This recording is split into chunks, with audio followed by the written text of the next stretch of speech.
राधे। मैं सोनी करूंगा। कैसे हो आप लोग सब? मैं तो ठीक हूँ। आई होप आप लोग भी ठीक होंगे। और काफी बारिश हो रही है दोस्तों। आज योगा होगा, कुछ योगा तो करा लेकिन दौड़ना नहीं हुआ। और ब्लॉग आज मैं डालूंगी नहीं। आज मैं अपनी योगा जर्नी के बारे में बताऊंगी। मैंने कैसे योगा किया, मैं कितना करती हूँ, मैंने कब से स्टार्ट किया और मेरी प्रॉब्लम सारा बताना चाहती हूँ दोस्तों। मेरी थी प्रॉब्लम बहुत सारी। फर्स्ट प्रॉब्लम थी मेरी पैर की।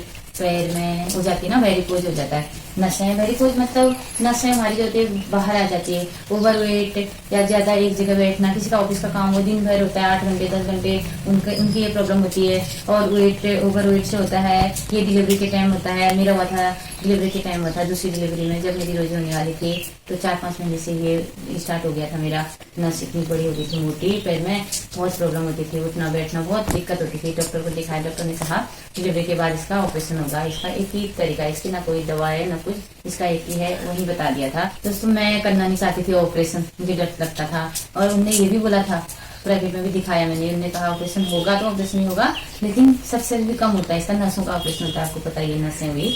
और फिर मैंने कहा मैं इसको कैसे सही करूं जो मैं बिना ऑपरेशन का करना चाहती हूँ उसको सही। मैंने बहुत जगह पूछा, देखा, दवाइयाँ के लिए पूछा। मैं देखती थी टीवी में, देखती थी, मैं योगा आता था, योगा देखती थी, योगा मैं करती थी रामदेव गुरु के साथ, मतलब देखती थी, उनका आस्था चैनल में आता था जो देखते रहती थी, करती थी। तो इतना असर नहीं पता था क्योंकि मेरे को इतनी जानकारी नहीं थी। फिर पैर का तो छोड़ो, मुझे उसके साथ और भी प्रॉब्लम होने लग गई थी। मेरा ना बीपी हमेशा डाउन, बीपी लो, थोड़ी भी तबियत खराब हुई, बीपी बहुत लो हो जाता था।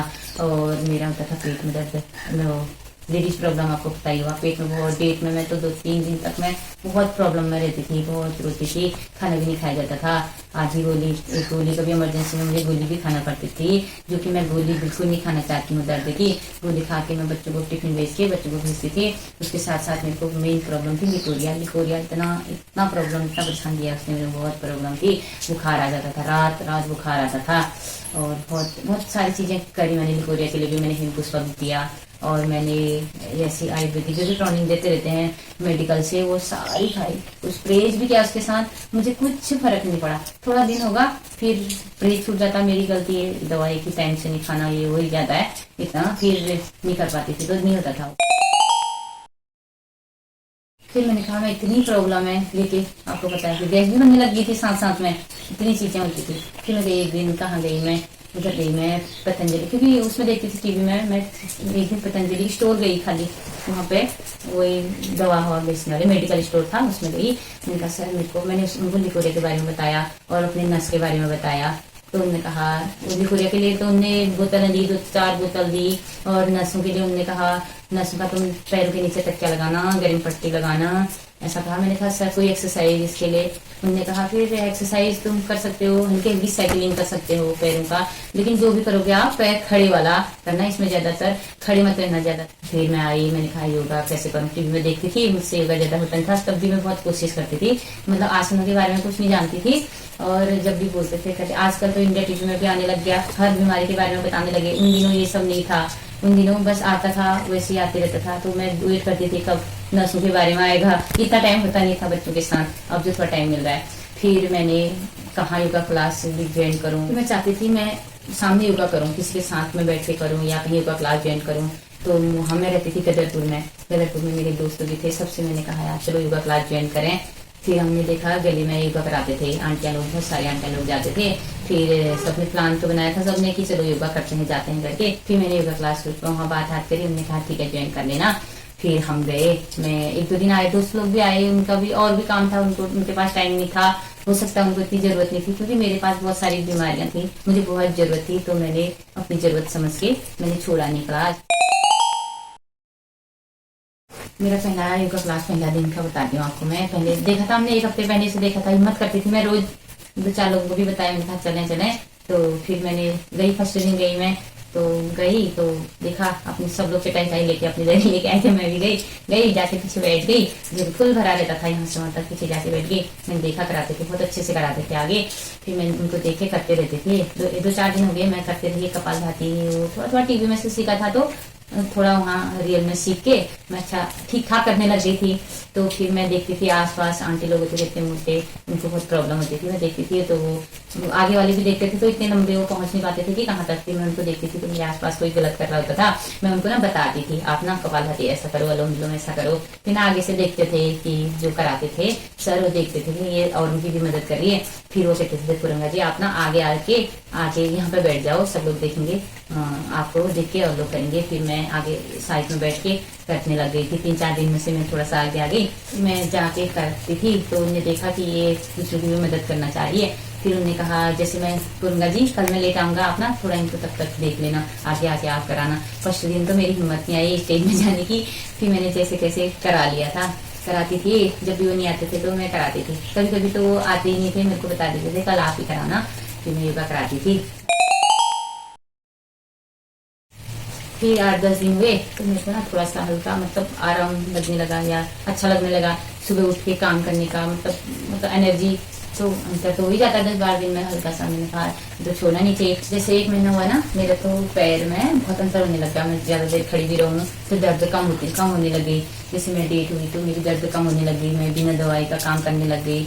फिर 1 महीना से बहुत अंतर हो गया। फिर मैं वहां ना गदरपुर में फिर थोड़ा टाइम कम मिलता था, 1 साल रही, करते रही। पैर में भी मेरा हल्का आराम मिलने लगा, पेट में भी मतलब अच्छे से तो नहीं हुआ था, हल्का हल्का आराम मिलने लगा। जो गैस था गैस कम होने लगी, मेरा बीपी लो नहीं होने लगा, कम होने लगा। मतलब तो बहुत चीजें मेरे को लगने लगा कि मेरे शरीर में जान आ रही है।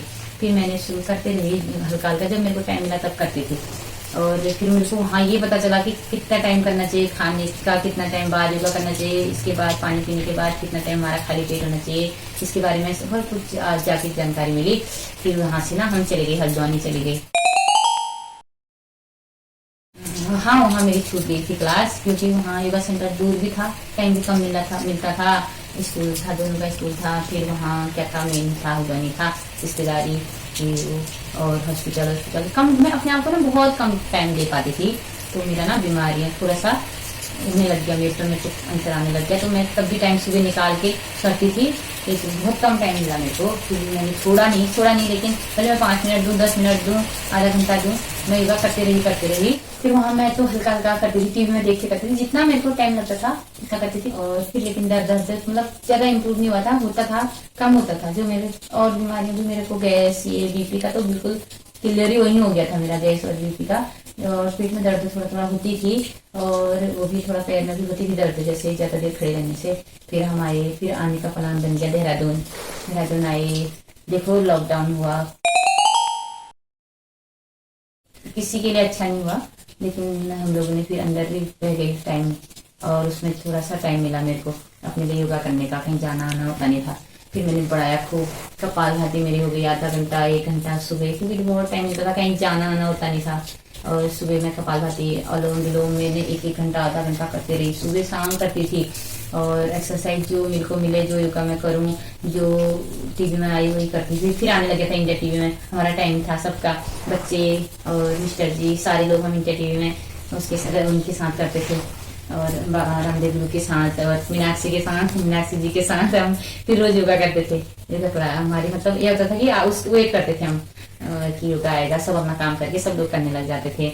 बहुत इम्प्रूव हो गया मेरे पैर में की नस ही ना बिल्कुल गायब हो गई, खाली दिखता था कि यहाँ पे मेरी नस भी, सब लोग कहने लगे कि तेरी ना नस वो ठीक हो गई। तो मेरे को ना और वो आ गई, और पेट में दर्द, फिर मैं डेट होंगी मुझे पता ही नहीं चलता था, मेरे पेट में दर्द भी बिल्कुल बंद हो गई थी। तो फिर मैंने सोचा यार मैं करती हूँ, सबने करना चाहिए, जो भी मेरे को कहता था योगा करते हो, मैं कहती तुम भी करो, बहुत सारी बीमारियां सही होती थी। हर कोई विश्वास ऐसे नहीं करता है ना, ऐसे नहीं करता है। फिर मैं करते रही। फिर मैंने थोड़ा हेयर स्टाइल भी सीखा, इसलिए क्योंकि मेरे को योगा का भी शौक था, फिटनेस रहने का मेरे को पहले से बहुत शौक था, मतलब फिट होना चाहिए, मोटा वेट में बढ़ने नहीं देना चाहती हूँ। मेरे 61 से मेरा वेट कभी ऊपर नहीं जाता है, मैं कोशिश करती हूँ। मेरा 62 कोरोना में एक बार अंदर हो गया था, थोड़ा बढ़ गया था, फिर मैंने बहुत कोशिश करके मैं 61 से ऊपर अपना वेट नहीं जाने देती। तो हमेशा फिट रहना चाहती हूँ मैं दूसरों को भी फिट रखना चाहती हूँ। सोचा मैं कोई तो ऐसे योगा क्लास खोलूँ, कहाँ खोलूँ, आप किराए में आपको पता है, थोड़े दिन यहाँ थोड़े दिन वहाँ, फिर मैंने सोचा अब कहाँ सबको करना चाहिए। मेरा हमेशा चाहे, मैं अपने बच्चों को हमेशा कहती हूँ बेटा ये करो, योगा करो। आप जो भी बीमारी, मिस्टर जी भी बहुत मुझे सपोर्ट करते हैं, तुम कुछ मत करो, योगा करो, योगा हमेशा करना चाहिए। वो हमेशा मेरे को बोलते हैं, सुबह भी मुझे बात हुई तो योगा करा, ऐसे मेरे को पूछते हैं। वो बच्चों को भी बोलते हैं तुम भी योगा करो, देखो मम्मी ने कितनी बीमारियां सही कर ली है। ऐसे बच्चों को वो हमेशा बोलते हैं तुम भी योगा करा करो, घर में मम्मी योगा करिए तो बेटा तुम भी करो। बच्चों को टाइम भी कहाँ है, फिर भी करते हैं। देख के मेरे को देख के बोलते हैं मम्मी आप मेरी बेटी ने ऐसा लिखा, मम्मी आप जो रूटीन करते हो ना, आपसे एक चीज सीखने को मिलती है कि आप अपना रूटीन कभी नहीं छोड़ते हो। ये मुझे अच्छा लगा तो और कॉन्फिडेंट हो जाता है। यूट्यूब मैंने इसलिए शुरू करा, मुझे ना ब्लॉग का भी शौक था, देखती रहती थी उसमें। यूट्यूब में जब भी यूट्यूब खोलो तो आते रहते गाइस ये करा गाइस वो करा, फिर मैं देखते रहती थी यार मुझे भी ब्लॉग बनाना चाहिए, मुझे ब्लॉग बनाती। मैंने बहुत दिन बोला बच्चों को कि मैं भी ब्लॉग बनाऊं। बच्चे कहते हैं मम्मी क्या ब्लॉग बनाओगे, तो फिर बच्चों ने कहा, मैं चलो ठीक है मम्मी आप बनाओ, कैसे बनाते हो। फिर मैंने कहा, फिर मैं ब्लॉग बनाने लग गई और काफी पसंद किया था लोगों ने पहला ब्लॉग मेरा। फिर अच्छा लगा, सब लोग पसंद करते देख रहे थे तो दूसरा भी करा, 2-4 ब्लॉग किए मैंने। फिर बच्चे कहने लगे मम्मी आप ना योगा भी आप कुछ सिखाओ लोगों को ना, आप कुछ सिखा सकते हो इस यूट्यूब के थ्रू अपने एक ब्लॉग के द्वारा अपना लोगों तक अपना योगा पहुंचाओ, आपका भी कंटिन्यू रहेगा, लोगों को भी सीख लेंगे। और इसलिए मैंने अपना योगा शुरू कर रही हूँ। और ये तो पीछे भी डाले मैंने स्टेप, और मैं पहले से योगा शुरू करूंगी। और शेयर करो आप लोग भी सबको, और सब तक पहुंचना, जितना भी मुझे आता है मैं उतना आप लोगों तक पहुंचाती हूँ। आप लोग भी कोशिश करो कि सबको करें, घर में सब लोग करें, फैमिली में योगा। देखो सुबह रोज डालूंगी मैं, रोज एक एक आसन डालूंगी और स्टार्टिंग से डालूंगी, बेसिक से सिखाऊंगी मैं योगा। कहाँ से उठ के हमने पहले क्या करना चाहिए, एक्सरसाइज करना चाहिए, पानी पीने के बाद हमको कौन सा एक्सरसाइज करनी चाहिए। और हम रनिंग नहीं कर सकते हैं सुबह, वैसे हमको एक चक्कर रनिंग करनी चाहिए, रनिंग नहीं कर सकते हैं तो हमको कौन सी एक्सरसाइज करना चाहिए। फिर मैं एक एक करके ऐसे आपको जितना भी हो सके, पहले तो मैं खुद देख रही हूँ वीडियो, तो मैं करती हूँ। मैंने अपने फायदे के लिए जो करा, मेरे को बेसिक से अभी सिखाने के लिए मुझे खुद सीखना पड़ रहा है। मैं शाम को देखती हूँ, यूट्यूब में देखती हूँ और उनको गुरु जी को भी फॉलो करती हूँ और फिर देखते रहती हूँ। फिर आपको मैं सीख के एक एक सीरीज रोज उसमें डालूंगी, आप लोग देखना, और बेसिक से सिखाऊंगी और रोज आएगा मेरा, आप लोग सुबह जरूर देखना। हमको अपना रूटीन चेंज करना पड़ेगा थोड़ा सा। जैसे हम लोग 8 बजे उठते हैं ना, कल हम 7:30 या 7 बजे उठ जाएं, और हम 7 बजे उठते हैं ना, 6:30 या 6 में उठ जाए। पहले आप पूरा 2-4 घंटे, मैं ये नहीं कह रही कि मेरी तरह 4 बजे उठ जाओ। आप 8 बजे उठते हो, आप 7 बजे उठो, आप 7 बजे उठते हो, आप 6 बजे उठो। उठ के अपना थोड़ा सा रूटीन बनाओ। आज तुम 5 मिनट कर दो, एक दिन में 5 मिनट करो, दूसरे दिन थोड़ा सा बढ़ाओ, 10 मिनट करो, आधा घंटा करो, एक घंटा, जितना हम पता है मेरे को, हम हाउस वाइफ है, हमको ये टाइम घर भी देखना होता है, इतना टाइम नहीं होता है, पर हमने अपने लिए टाइम निकालना है। लास्ट में अपना स्वास्थ्य चाहिए, हमको अपने स्वास्थ्य का बहुत ध्यान देना है। देखो दोस्तों, स्वास्थ्य होगा ना सब कुछ होता है, खुश रहना, अपनी हेल्थ का तो हमेशा ध्यान देना है। देखो सुबह उठना है, अपने टाइम से उठ जाना है। आलस हमारा सबसे बड़ा दुश्मन है दोस्तों। आलस हमको तो थोड़ा देर और सोने के लिए देता है हमको, और हम उठें, अपना पानी हनी पिए, गर्म पानी, गुनगुना पानी, हमेशा गुनगुना पानी। चाय से बहुत दूर रहना दोस्तों, मैं तो कभी चाय नहीं पीती हूँ, और गुनगुना पानी पिया, अपना ताड़ासन करके अपना फ्रेश हुआ। वो के लिए हम नहीं जा सकते हैं, तो हम योगा के लिए कैसे अपनी बॉडी को तैयार करें, हम ये एक्सरसाइज आपको सिखाएंगे। उसके बाद हम एक एक करके आसन बताते रहेंगे, 1-2 आसन रोज डालूंगी, आप देखना रोज डालूंगी, आपके पास रोज वीडियो पहुंच जाएगी। अब इसी के साथ अपनी वीडियो को पूरी करनी चाहती हूँ, और आशा है कि आप समझोगे, इसको आगे फॉलो करोगे, और रोज हमारे साथ बने रहिए, योगा करिए, स्वस्थ रहिए, मस्त रहिए, खुश रहिए।